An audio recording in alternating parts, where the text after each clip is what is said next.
Takes more than a mask and a knife to scare me. Really? They worked on your wife. Here we go again.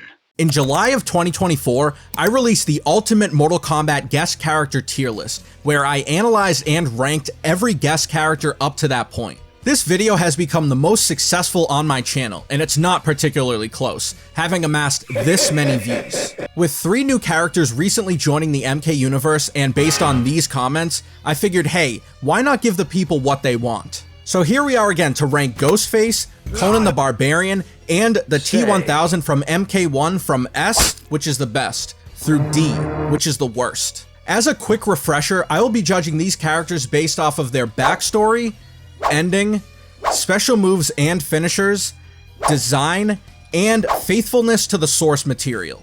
Now, mind you, this was before I added the GOAT ranking, so once we've covered these 3, I will reassess the rankings and declare one of these 17 guest characters as my GOAT. That is why he is the MVP. That is why he is the GOAT. The GOAT. Just for fun, I will outline a few characters I would love to see in Mortal Kombat before we wrap things up today. Be sure to let me know your thoughts about my thoughts about these characters and include your thoughts about them as well. What do you mean? Alright, enough of all of that. Let's stab, slice, and puncture our way through the updated Mortal Kombat Guest Character Tier List. But first...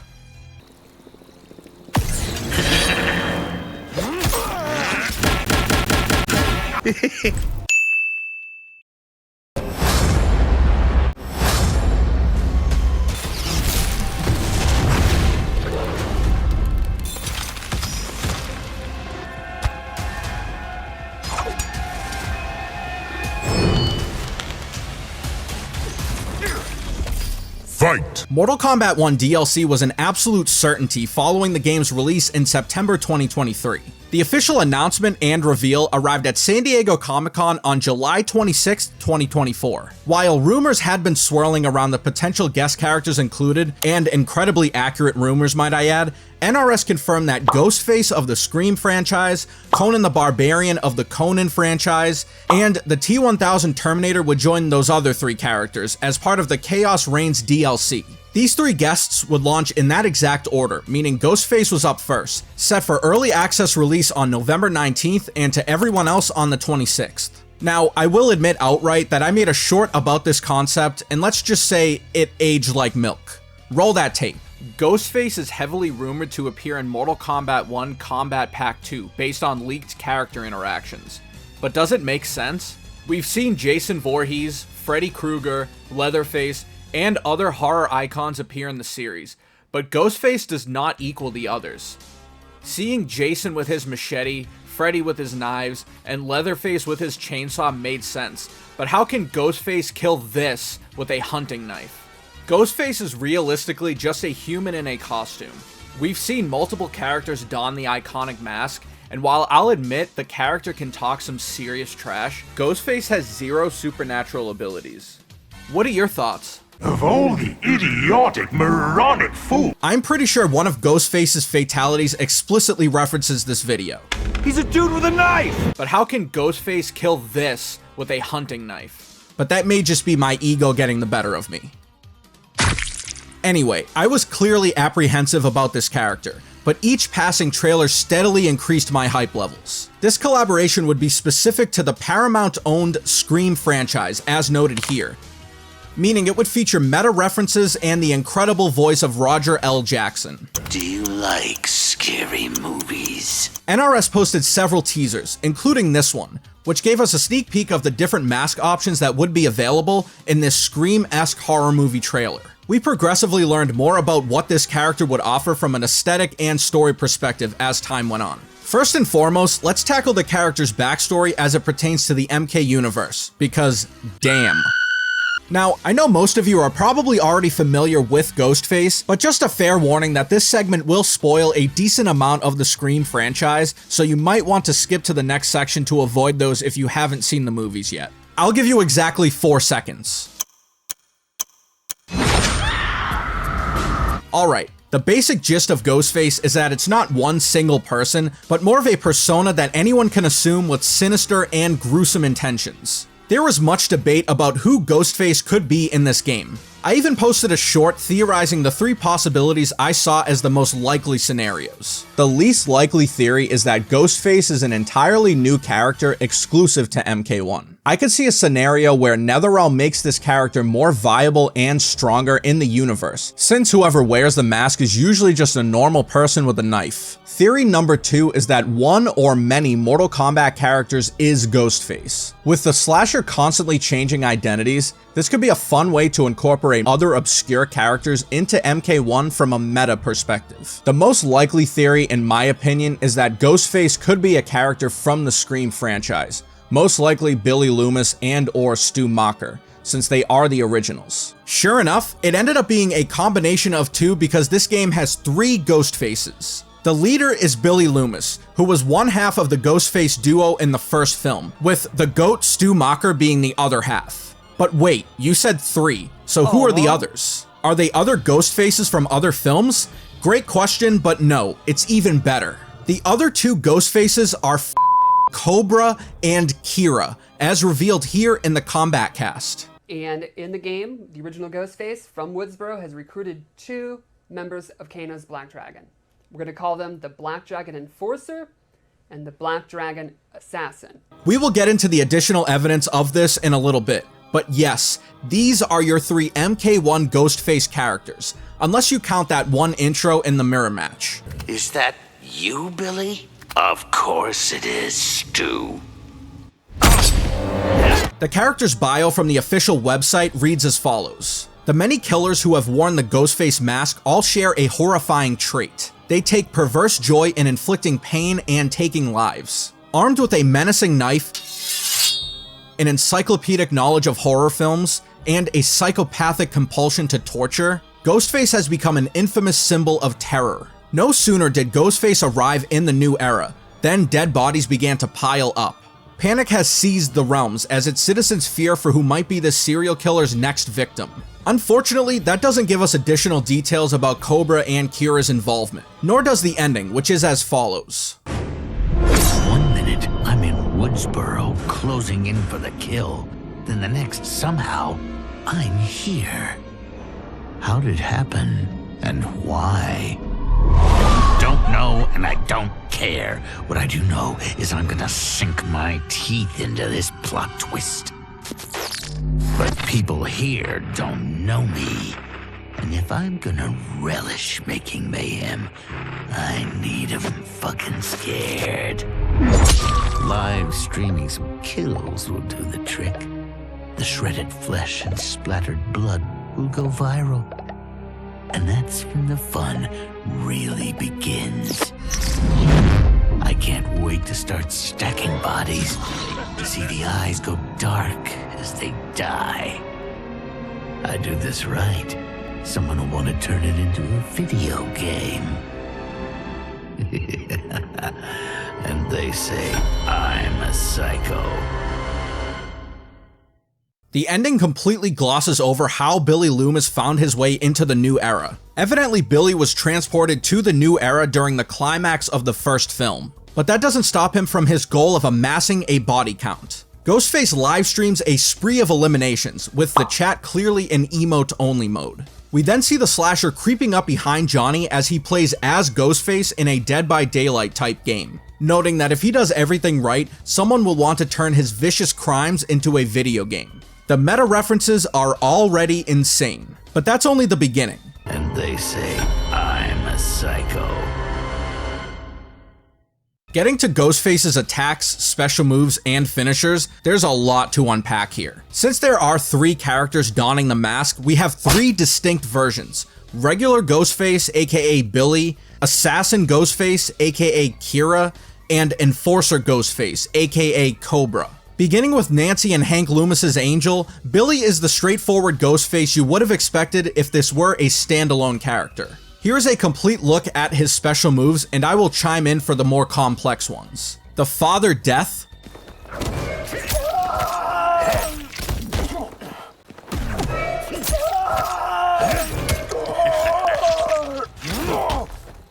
the Psychotic Rush. You can end this with a stab.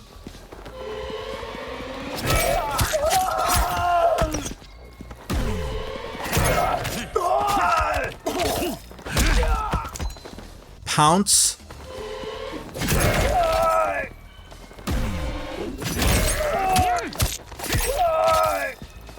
You can also cancel this move into Father Death.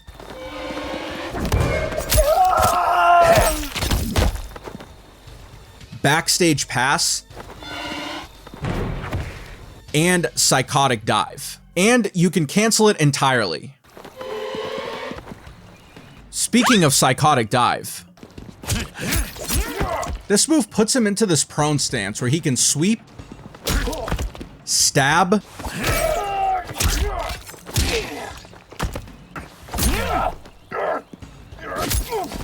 crawl hilariously,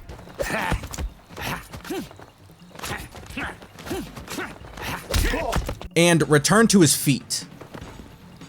Always outnumbered, which literally calls another Ghostface for an extra hand. I told you not to hang up on me. You can either slash, uppercut,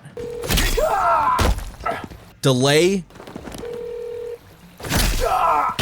or cancel out of this move. The enhanced version allows 2 Ghostfaces to stab the opponent repeatedly.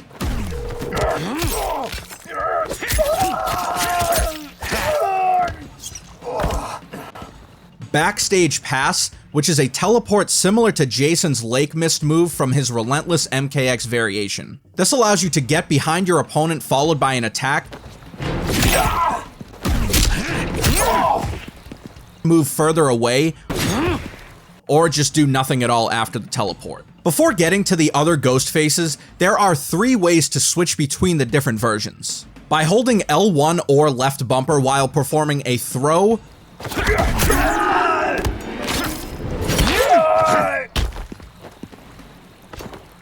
always outnumbered, or Backstage Pass, you will switch to the Enforcer version. You could switch to the Assassin version by holding L2 or left trigger and performing these same moves. These swaps will last 12 seconds before reverting back to Billy, or the primary Ghostface. Now moving over to the Black Dragon Enforcer, otherwise known as Cobra. He has the Horror Show Act, which you could get up to Act 3 by pressing the right buttons.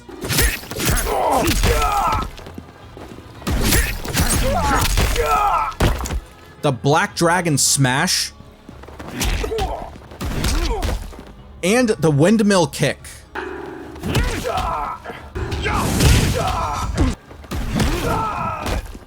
Last but not least, we have the Black Dragon Assassin, otherwise known as Kira. She has the Knife Toss, which you can delay,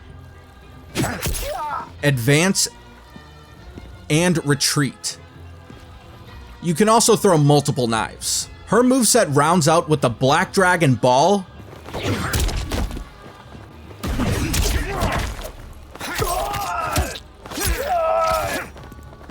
and the Nightshade. Both of these are references to Kira's Deception moveset. And here's the incredible Flick of the Wrist Fatal Blow, which actually features all 3 Ghostfaces in one shot.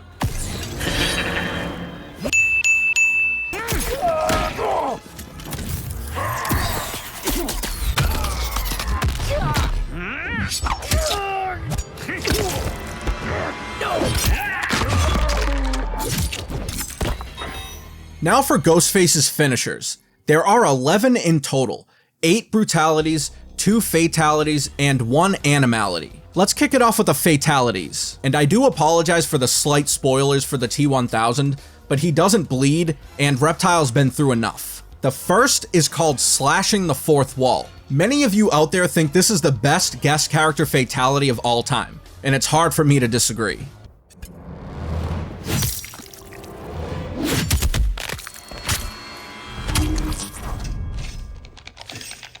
What? Oh, come on! This is bullshit!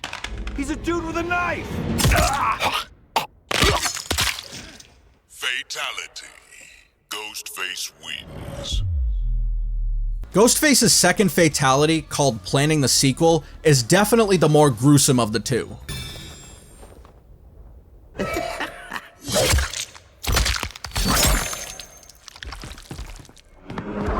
Surprise!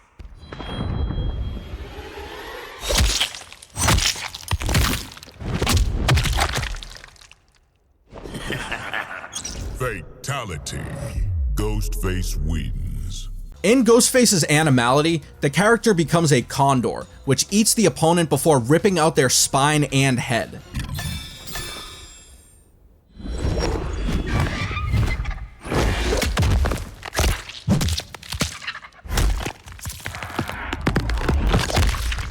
Animality. Ghostface wins. This one's not the worst, nor is it the best, and on my Animality tier list, I'd probably put it in B tier. The brutalities are as gory as you could possibly imagine from an iconic horror movie character. Even better, the majority feature direct references to the films, and not just the first one either. My personal favorite is probably the one called A Bit Mad for the excessive stabbing and the blade wipe.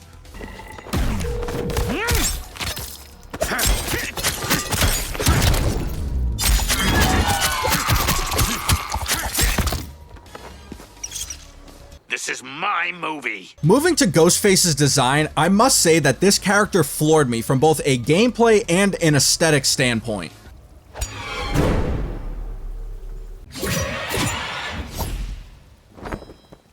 Let's start with the gameplay, which features classic horror movie sound cues,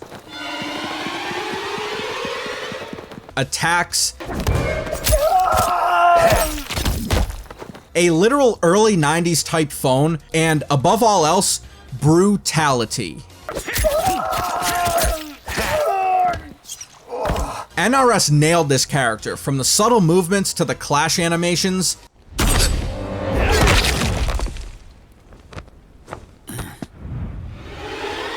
It's just so good. Aesthetically, it's worth addressing the mask and robe collection because this selection is perhaps the best of any guest character in this game. It's not as robust as the MK1 guest characters, but all the masks you would possibly want are available in this game, except for one. We have the classic, which is just the aged, most prominently seen in Scream 6, the silver anniversary, which is obviously a nod to the 25th anniversary mask, the Scarecrow, which would have appeared in Scream 4 before it was cut, and is a great one, the Devil Face, which famously appeared in Dead by Daylight, the Bloody, which is a nod to that one mask that we all had as kids and is my personal favorite, the Covert Slayer, which is Ghostface up top and Scorpion downstairs, the Woodsboro Butcher, which crosses Ghostface with Tarkat and gets the mark for the most terrifying of the bunch, the Cryptic Assassin, which is just bad, and finally, another sleeper, the Concealed, which is if Skynet reprogrammed Billy Loomis and sent him back in time to eliminate Maureen Prescott. Maureen Prescott. The robe choices are equally impressive, and you can make some incredible combinations to win or lose in style. My favorite robe is Ruthless Cutthroat, since it's a definite reference to Shang Tsung's robe in Shaolin Monks. But I also like Psycho Killer because this one looks cool as hell. From a design standpoint, I have zero changes to recommend regarding Ghostface's design, and I think NetherRealm did an incredible job. What's your favorite scary movie? Stab. What else? Since this partnership explicitly references the Scream franchise, we knew there would be plenty of references. But how faithful is this character to the source material? From the special attacks to the fatalities to the names of the moves to the costumes, this portrayal of Ghostface is quite faithful. I prefer the term psychotic. Actually, you prefer the term psychotic. There are quite a few references, and while I won't list out every single one, here are some that I noticed and thought were worth mentioning. What is it you want? To see what your insides look like. To see what your insides look like. Name the killer in Friday the 13th. I know nothing of film trivia. Name the killer in Friday the 13th. I thought we'd finish this game. Lucky for you, there's a bonus round. Lucky for you, there's a bonus round. You are a nightmare. No, that's the guy with the glove and fedora. Scary movies have made you a psycho. Movies don't make psychos, they make psychos more creative. Movies don't create psychos. Movies make psychos more creative. I'll cut through your neck until I feel bone. How can anyone's mind be that sick? You hang up on me and I'll cut through your neck until I feel bone. There's no honor in slaughter. Honor? Who gives a fuck about honor? Who gives a fuck about movies? I'm happy to put you in the hospital. Yeah, man, get up! Have there been others like you? At least 6 by my count. The simple voice changer click is such a small yet greatly appreciated touch. Thanks for your cooperation. Peace out, motherfucker. Fall now into confusion. That was overdue.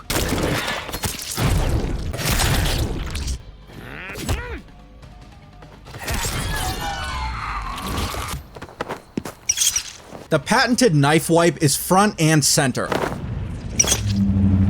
alongside the big question of the franchise. Do you like scary movies? You like scary movies? Uh-huh. The mention of Stu, the laugh. Leave me alone! I could go on for a few hours, to be honest. Also, let's not forget that Skeet Ulrich, the actor who portrayed Billy Loomis in the first film, provided the facial likeness as seen in the fatal blows, fatalities, and brutalities. It's uncanny. That is attention to detail and extra effort that cannot go unnoticed. All in all, I would definitely say that Ghostface in MK1 is absolutely faithful to the source material. Some of the characters I've covered before required research from my end to understand how accurately they were portrayed in their respective games. I do try to separate my personal biases from reality in these tier lists, but as a fan of the Scream franchise and the Ghostface persona, I can confidently say that NetherRealm did this character justice. Despite MK1 feeling like a limited experience compared to MK11, at least in terms of customization, Ghostface provided everything I could have wanted, except for that one mask. Above all else, nothing drew me in more than combining Billy Loomis with 2 established MK characters. It perfectly blends the themes happening in the Scream franchise with 2 seemingly forgotten fighters in Cobra and Kira. Between this and MKX Alien to an extent, this is the kind of creativity we love to see. However, I do wish we had gotten a little more from it, even some intro dialogues or an unmasking. I can't wait until Kano gets his hands on you. Their inclusion is a fun little Easter egg, if you want to call it that, but visual confirmation would have elevated this to the next level. That's really the only negative I can conjure up for this character, because otherwise, MK1 has genuinely one of the best and most faithful portrayals of Ghostface in gaming history. The references, the masks, the robes, the horror sound cues, the on-the-nose meta fatality, the intros. NRS turned me from a doubter into a believer, quite literally. But does it make sense? It's almost as if I said that and NRS went, It became personal with me. and ultimately delivered what I believe is one of the best guest characters of the MK series, which by the way also includes Freddy, Jason, and Leatherface. All that being said, you may have predicted where I'm going with this, but in case I haven't made it clear, Ghostface is about to slash and gash their way into the S tier. He's a dude with a knife!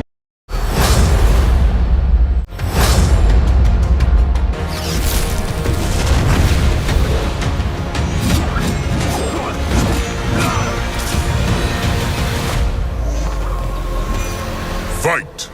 Things went relatively quiet following the incredibly well-received launch of Ghostface. However, we already knew what to expect. On December 10th, Ed Boon posted this tweet, giving us our first look at Conan the Barbarian. To crush your enemies, see them driven before you. Truly, what is best in life?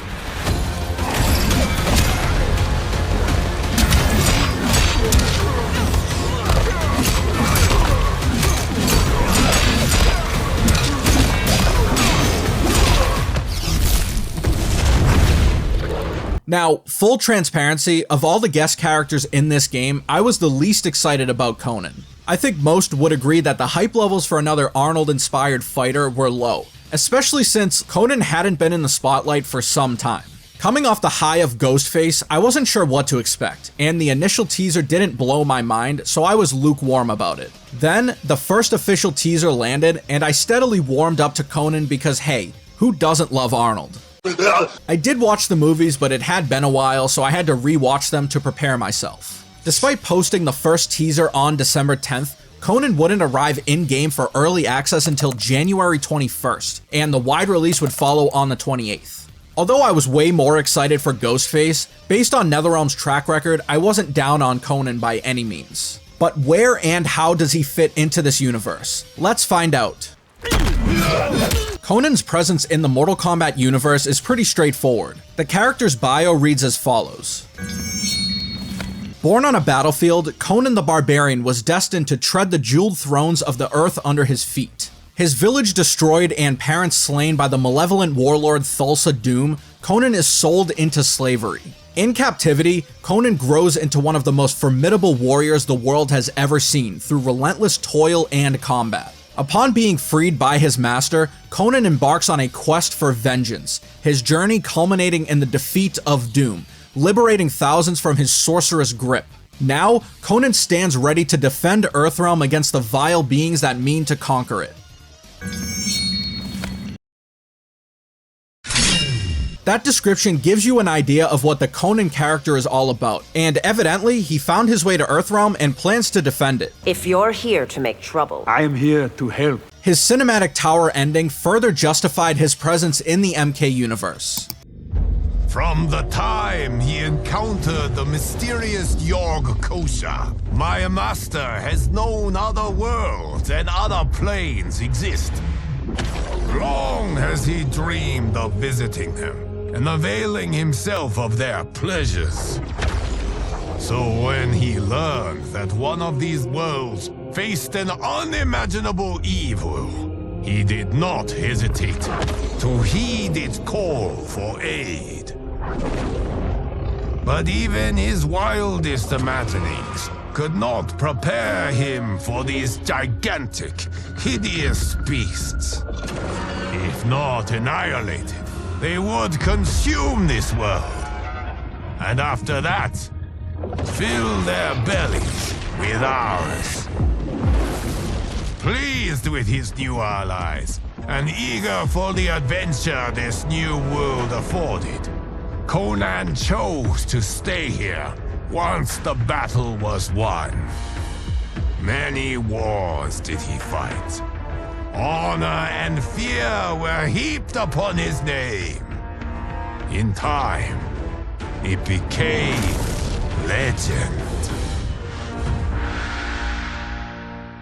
This ending references Yog Kosha, who from what I gathered is an elephant-like alien in the Conan universe. The source material describes this character as a trans-cosmic being, who arrived on Earth but was captured and tortured by a sorcerer named Yara. Later on in the story, Conan encounters Yog Kosha after scaling the Elephant Tower, which Yara forced this being to build. Conan eventually puts Yog Kosha out of its misery, which in turn helps it get revenge against Yara by trapping the two in a jewel. Well, that took quite the turn. Anyway, this is one of what I would imagine are very few indications that other universes exist outside of Conan's in that universe. So his master finds a plane of existence riddled with evil, Liu Kang's new era. Arnold arrives and joins the unlikely combination of Outworld and Earthrealm, winning many wars before deciding to stick around. Conan's tower ending concludes with an homage to the original film, giving us a brief look at King Conan. I wanted to note that Liu Kang's voice actor, Matthew Yang King, handles the narration for this rather than Chris Cox. He does his best Mako impression, who portrayed Conan's wizard companion Akiro in both films. It's actually a touching tribute to the actor who sadly passed away in 2006. The story here is decent, and I love the inclusion of this obscure character from a Conan novel. Also, is this Karo and Orin? It very well could be, but let's move on to Conan's moveset. Much like the other guest characters in this game and even before, Conan's gameplay is exactly what you'd expect. There isn't much nuance with tricky setups and execution-heavy combos. He's just an absolute beast of a man with a sword. In that regard, massive props to NRS for making this character as simple as he is in the source material, at least from a combat standpoint. I mean, he definitely does have some finesse to his attacks in the source material, but he literally chops off heads with zero effort. So yeah, the moves are true to Conan. Those moves are as follows, and I will chime in for any of the more complex moves. Camel Counter, Atlantean Bulwark,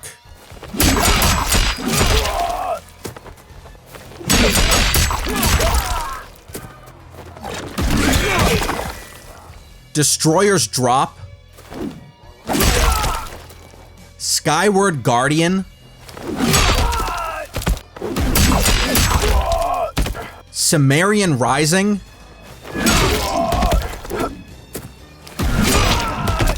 Barbarian Blitz,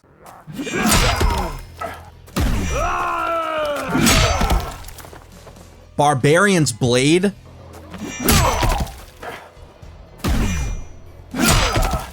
Berserker's March,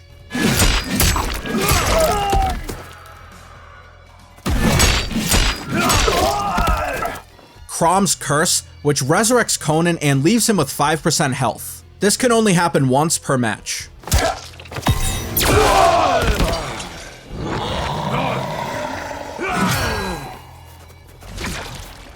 And Thief's Catapult, which hilariously allows Conan to throw his cameo at the opponent, not including Mataro, because Giant Centaur, and Shujinko for some reason. Anyway, here's a supercut of Conan throwing every possible cameo.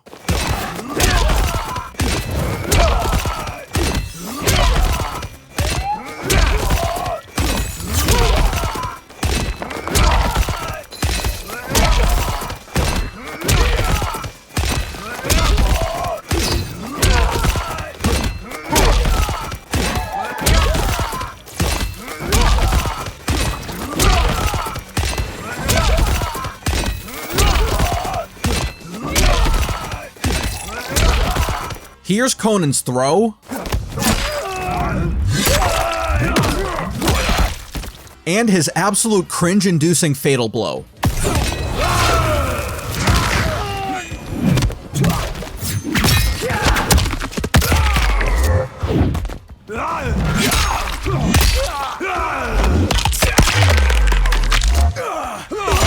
Like the other characters, Conan has 2 fatalities, 1 animality, and 8 brutalities. His fatalities are taken directly from the first film in this heavily censored clip.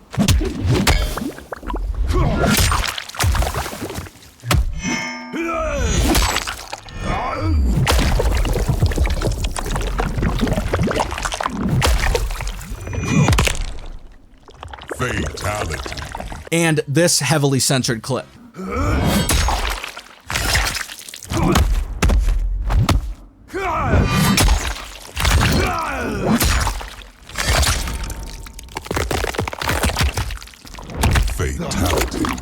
I do apologize. Both are definitely solid finishers, and they provide more evidence of Conan's power in this universe. His animality sees Conan turn into a bull, impale the opponent, and buck them around while continuously slicing them up with the sword that's stuck in the ground. This is a great one for sure, and on the Animality tier list, that's an easy S tier. The brutalities feature more references to the source material, and some are just brutal. Now just imagine this on a character with blood instead of liquid metal. These finishers are pretty solid all around, and again, exactly what I would have expected based on what I've seen from Conan as a character.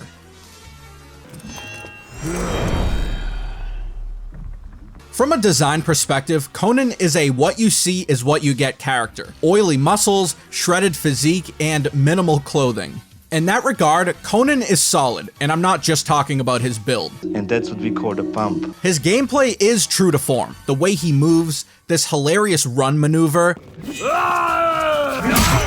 the iconic pose, and the fact that he towers over most of the characters on the character select screen are all incredible additions. One negative that I will outline is the different palettes, which are bland in my opinion. The addition of this camouflage appearance is great, but most are just plain color swaps and not very inspired. I'm not sure how many different costumes NRS could have included, but I wanted to mention this anyway. Perhaps one of you out there with more knowledge of the Conan universe and lore could provide some potential costumes NetherRealm could have included. Let me know in the comments. All in all, the design of Conan is top-notch once again. I mean, hell, he can make his pecs move after removing his opponent's head. It feels fantastic. But is he truly faithful to the source material? There's only one way to know for sure. Let me begin this part just by including this brief compilation.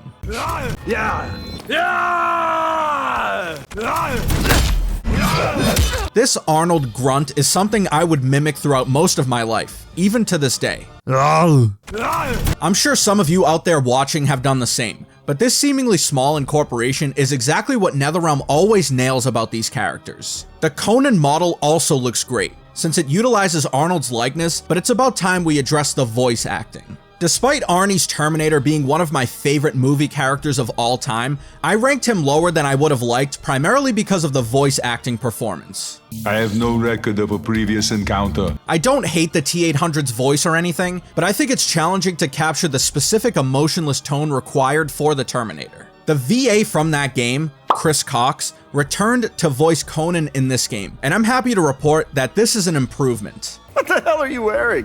Viking diapers? Enough talk. Enough talk. Some of the line delivery fell flat as the Terminator, but there's a lot of emotion in many of Conan's lines. I suppose nothing hurts you. Only pain. I suppose nothing hurts you. Only pain. Perhaps voicing a character that's not a cybernetic organism was the key to success. Although it's not 100% faithful since it isn't Arnold, Chris Cox does a good job here. Beyond that, only one of his costumes references the source material, apart from his default style, that is. But the sword selection is full of references. Some are direct, and others are potentially indirect. This one is obviously Conan's main Atlantean sword. This is Conan's father's sword. This is Kalar Zim's sword from the 2011 Conan remake. This sword provides an alternate reality where Conan sided with Thulsa Doom. This sword looks vaguely similar to He-Man's sword, and many have pointed out that this sword resembles the Soul Reaver from Legacy of Kain. I'm not too sure about the other ones, but if you know, let me know. Last but not least, the intro dialogues. I was pleasantly surprised with the number of references included in the intros, both well-known and obscure. I've put together a few clips comparing the lines in-game versus where they were taken from to give an idea of how well NetherRealm researched this character. Do flowers grow in the Netherrealm? Flowers? Do flowers grow around here? Flowers.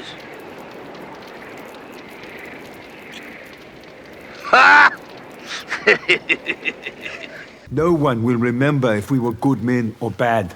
All that matters is the two stand against many. Grant me one request. Grant me revenge. I cannot, Conan. To crush your enemies. See them driven before you. Truly, what is best in life? Crush your enemies. See them driven before you. And hear the lamentation of their women. Run from me, and I will follow you to hell. Who says I'm running? And I will tear apart the mountains to find you. I will follow you to hell. I live. I love. I slay. And that makes you content? I live. I love. I slay. And I am content. What gods do you pray to? Delia and Argus, the guardians of Outworld. What gods do you pray to? To save your soul, you must touch the divine. I have no tongue for prayer. I've never prayed you before. I have no tongue for it. Crumb laughs at you gods. Laughs from his mountain. Crumb laughs at your four winds. Laughs from his mountain. They are stronger. They are the everlasting sky. My god is stronger. He is the everlasting sky. What grieves me most is that you murdered my pets. Pets? They were monsters. Murdered my servants and my pets. And that is what grieves me the most. Many times I've faced death with no one to know. Many times I face my death with no one to know. Other standout references for me are the inclusion of Yog Kosha, This camel counter move being a direct reference to the first film, the Crom Resurrection move, which is both a reference to the first film and a few past guest characters.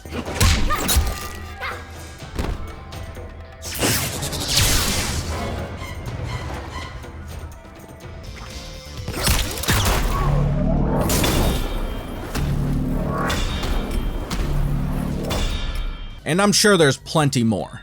To bring this home, I will say that Conan pleasantly surprised me. As someone who didn't have much of a connection to this character apart from being an Arnold fan and watching the movies years prior, NetherRealm produced a faithful portrayal here. Is he as complex as Ghostface? Not at all. I would put him along the same lines as Homelander and Omni-Man, in that this is exactly what I expected.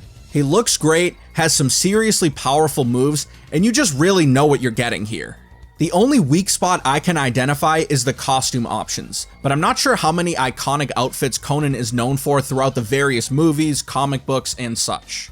To me, apart from the Predator and Spawn, Conan is a perfect fit for the MK universe. I mean, there's a reason why Kotal Khan got a definite Conan-inspired skin in MK11.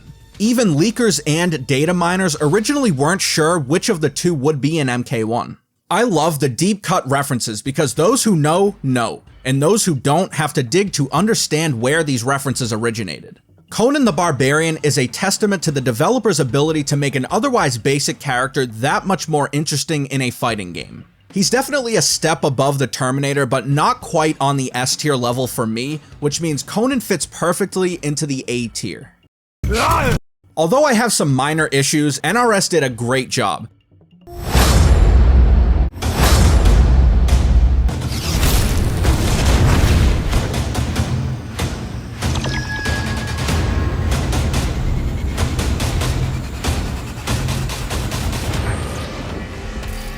Fight! It's only fitting to follow up an Arnold-inspired character with arguably his most iconic opposition from the Terminator franchise. It was inevitable that the T-1000 Terminator from T2 Judgment Day would round out Combat Pack 2 and potentially Mortal Kombat 1 as a whole. Small teasers here and there acted as breadcrumbs, like this one that debuted at a pro competition tournament.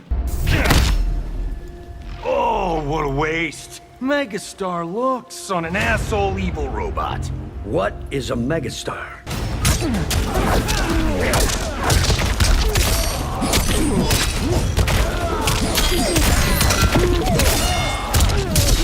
And a few of the usual teasers we've grown accustomed to. Ultimately, NetherRealm confirmed that the T-1000 would puddle his way into the game on March 18th for early access and the 25th for everyone else. However, there were many questions regarding this character. Specifically, A, how would the blood/organ mechanic work, considering this is a cyborg comprised of Magnetic polyalloy, which means liquid metal, and B, how would the majority of these finishers work on the T-1000? Since the character can sustain insane attacks and damage only just to piece itself back together. These two factors would be crucial in determining how well the T-1000 would fare not only in this game, but in the broader Mortal Kombat universe. Of all characters, this is the one that got my juices flowing, but did it deliver? There's only one way to find out.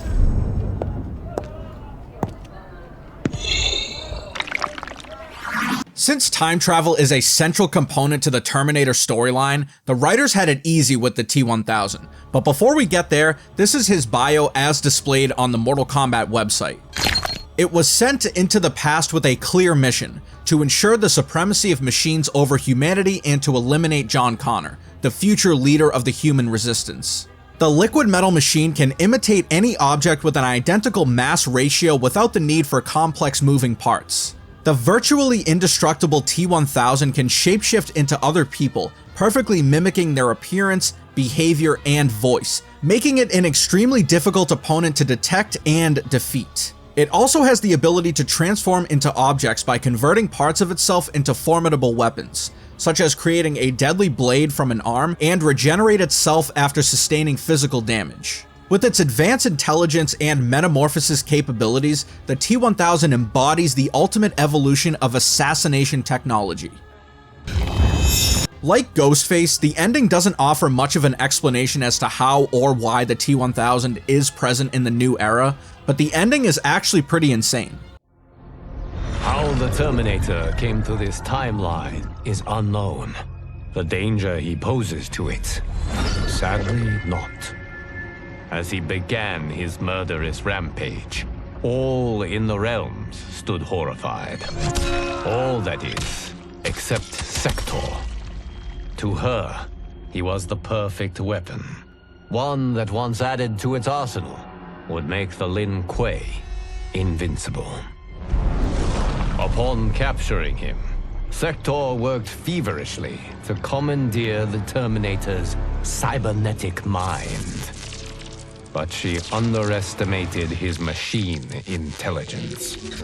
He broke free and quickly seized control of Sector's factory. Soon, it was producing Terminators by the thousands. They have caused death and destruction on a scale unimaginable. Not even my godly power can stop them. Our options and our time are running out. If we cannot soon find an answer, this timeline's flesh and blood beings will be obliterated.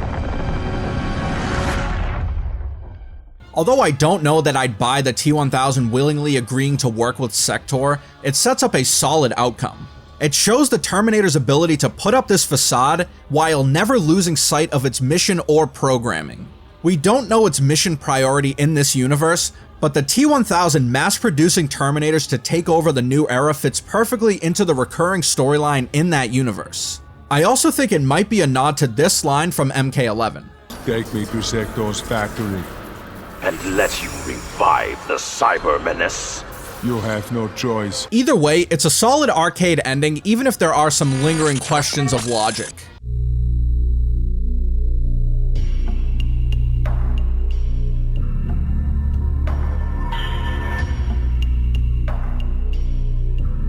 The T-1000's special moves and finishers are perhaps my favorite of any character in the entire game. As a massive Terminator 2 fan, I was confident NetherRealm would perfectly capture the character's abilities, and I was not disappointed. The vast majority revolve around the machine's liquid metal properties. Here is a complete list of the T-1000's special attacks: Ballistic Suppression,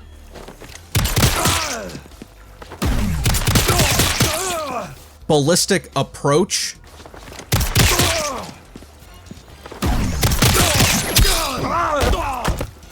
this is basically MK1's version of the iconic T-1000 run from the film. Tornado Slam Emulation,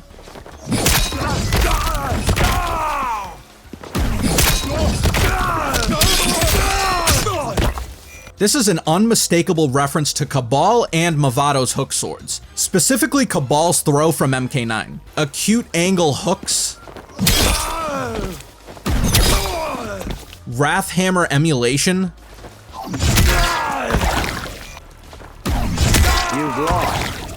this of course is a reference to Shao Kahn's hammer, but in liquid metal form. I love how it breaks down after the hit lands and the liquid metal returns to the character. Superfluid Matter,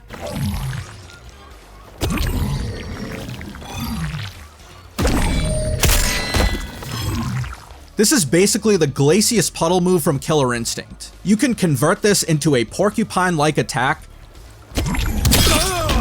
this elevating hook attack, which is exactly the same attack from Killer Instinct, or you can cancel out of it entirely. Sacral Spike,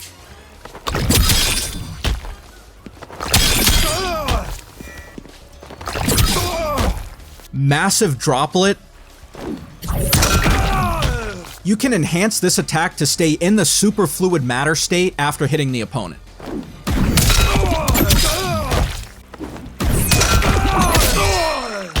Amorphous Step.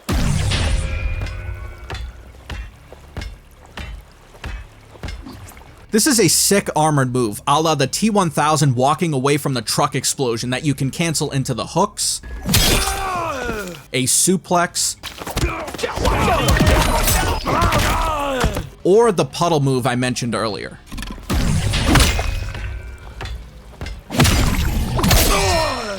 The T-1000 also has this throw, where its liquid metal form envelops the opponent before kicking them away. Its fatal blow, called Fluid Combatant, directly references this scene in Terminator 2. For finishers, the T-1000 has 11 in total, 2 fatalities, 1 animality, and 8 brutalities. Beginning with the fatalities, these are 2 of my favorite guest finishers of all time, purely for the multiple references within them. First, we have the Judgment Day, which depicts the T-1000 crashing onto the scene out of nowhere with a giant tow truck, which references the John Connor Canal chase sequence in T2. He then smashes into the opponent, smashes the windshield, liquid metals himself to the grill, and lights the opponent up before the truck crashes and he walks away. Fatality. T-1000 wins. It also features the MP5 SMG wielded by the Machine in the movie. Fatality number 2, called To Oppose and Harm, which itself is a fun reference to the To Protect and Serve slogan seen on the police car that the Machine drives in T2. In this finisher, he begins by mimicking the opponent's appearance before stabbing them through the eye, just like he did to Lewis the security guard in Terminator 2. Then he Todds the opponent minus the milk carton, and finally splits them like he does the elevator door at the Pescadero Hospital. Fatality. T-1000 wins. These require no additional analysis. They are both brilliant. Even the T-1000's animality references the movie with the name Wolfie's Just Fine, which is the name the T-800 uses to confirm that the T-1000 has infiltrated John Connor's foster parents' home. What's wrong with Wolfie? I can hear him barking. Is he okay? Wolfie's fine, honey. Wolfie's just fine. While it's not the T-1 as I had hoped, this is an S-tier animality. It both references the movie and is a police dog. Thanks for your cooperation. I'll cover the brutalities more in depth when we get to the faithfulness section, but I will say that my personal favorite is Closed Loop, considering it's a direct reference to Jax's MK3 fatality. The brutalities usually feature one of many lines. Say, that's a nice look. Which calls back to this line in Terminator 2. Say, that's a nice bike. Similar to Conan's peck dance, you can also cycle in between the T-1000's liquid metal and non-liquid metal form after successfully executing a brutality. Now to my personal favorite aspect of the T-1000, the character design. Have you seen this boy? Are you the legal guardian of John? Round 3. I had high expectations for how the Terminator would look, feel, and play, but NetherRealm somehow exceeded those expectations. I suppose we could just begin with his presence on screen in a match, where bits of liquid metal fall off when the character takes damage and those pieces slowly return to him. This is such a subtle yet critical addition to the character. Where Ghostface's allure lies within the horror movie sound cues, the T-1000's is all about the liquid metal component. The Machine can turn into a puddle as seen in the movie, sustain damage, and even do the infamous Robert Patrick sprint while firing his sidearm. Another feature that is similar to Kratos in MK9 is that performing finishers and attacks that would otherwise be devastating, the T-1000 shows little to no emotion while being eviscerated, except when it makes sense. Even then, he utters sounds similar to when he is terminated at the end of Terminator 2.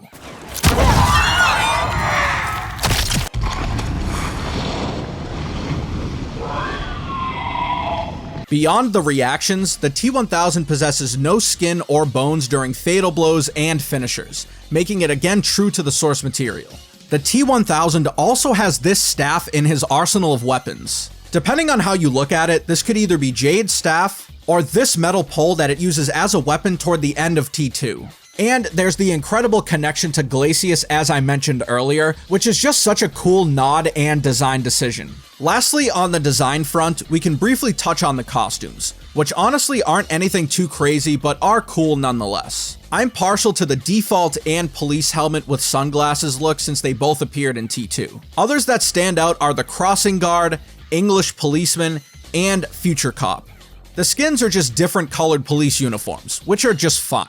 This one reminds me of Super Troopers or even Dewey from Scream, which is completely off topic, but I wanted to mention it anyway. Are you the legal guardian of Mark Grayson? Threaten my family. I'll shred you to tinsel. Faithfulness to the source material. We have quite a bit to cover in this section. Let's begin with the various intro dialogues that reference the Terminator universe with some unique twists like these. Machines will free themselves of humans. This will not be our judgment day. I just need to ask you a few questions. No, I know all about you. Just need to ask him a few questions. There was this big guy on a bike looking for me. I wouldn't worry about him. Yeah, big guy on a bike. Does that got something to do with this? No. I wouldn't worry about him. Say, that's a nice knife. Glad you like it. It's gonna kill you. Say, that's a nice bike. You're not a man. You're a machine. A T-1000 advanced prototype. Liquid metal. T-1000. Advanced prototype. Liquid metal.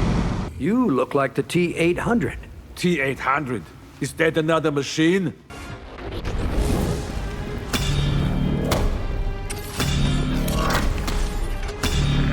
I can't be bargained with. I came here to kill, not bargain.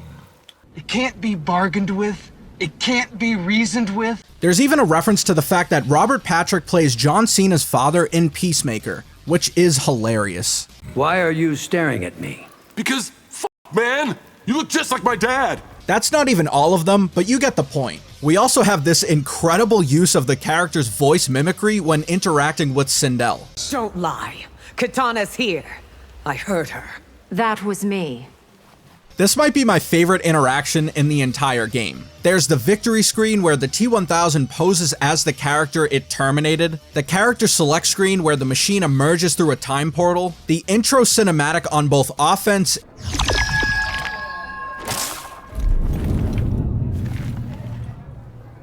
and defense,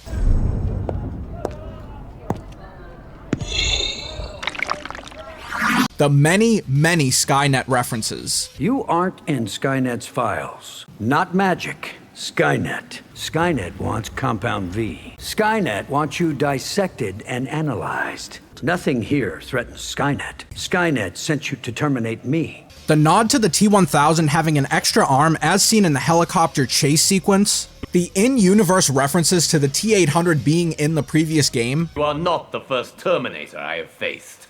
How did you survive? A liquid metal Terminator. That is new. You fought a prior model.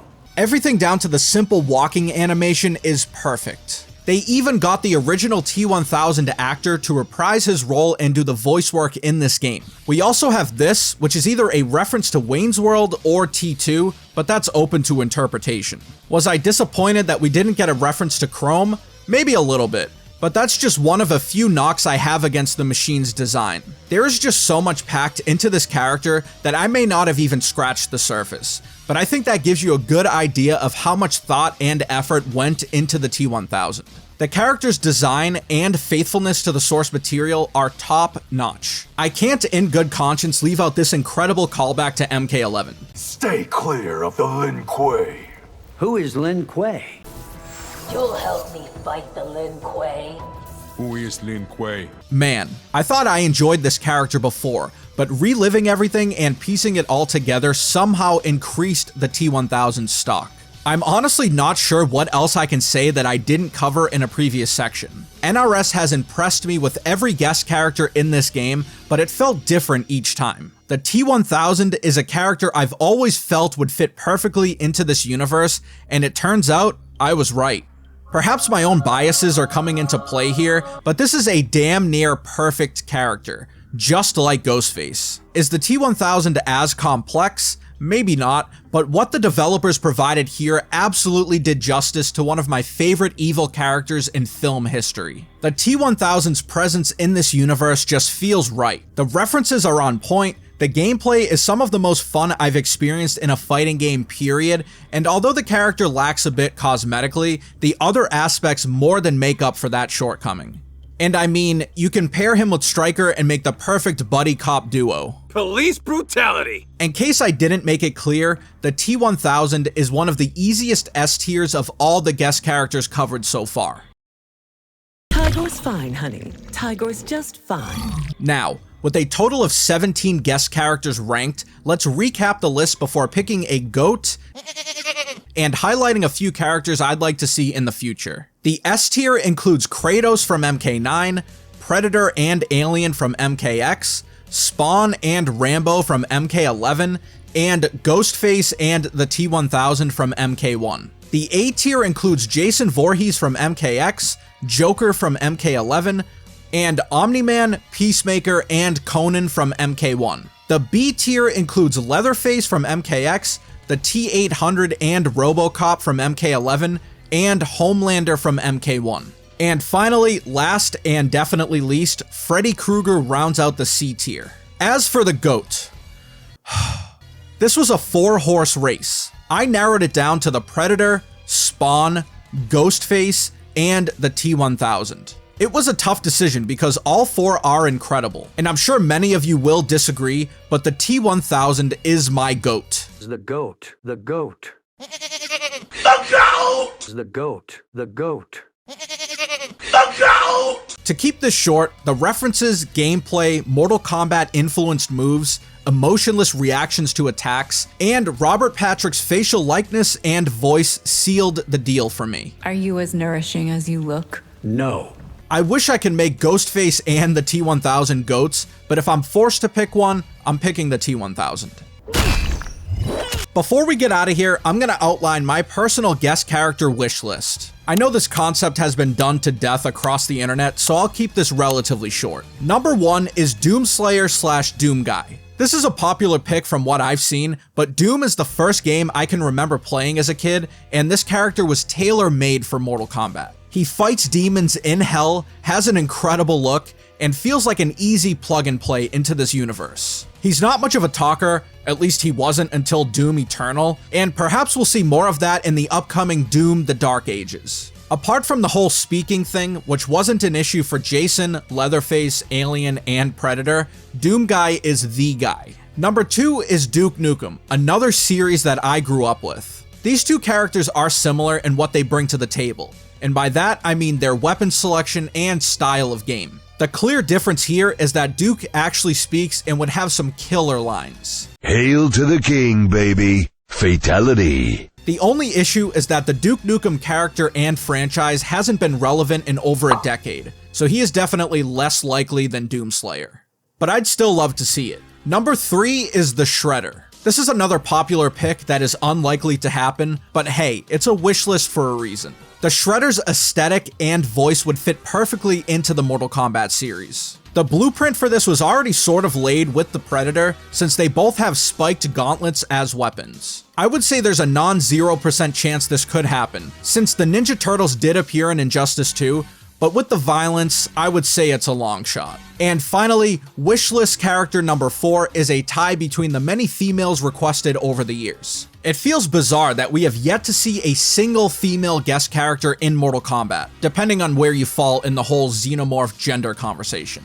I'd be curious about the reasoning as to why we haven't seen one, but Beatrix from Kill Bill, Harley Quinn, Sarah Connor, Blood Rain, and Michonne from The Walking Dead are all solid options. Interestingly enough, Michonne almost appeared in MK1 Combat Pack 1, but was ultimately replaced by Omni-Man, another Robert Kirkman original. I honestly don't care who at this point, but a female guest is long overdue. Be sure to let me know your top 5 most requested guest characters in Mortal Kombat in the comments. Well, that's that. The updated Mortal Kombat guest character tier list.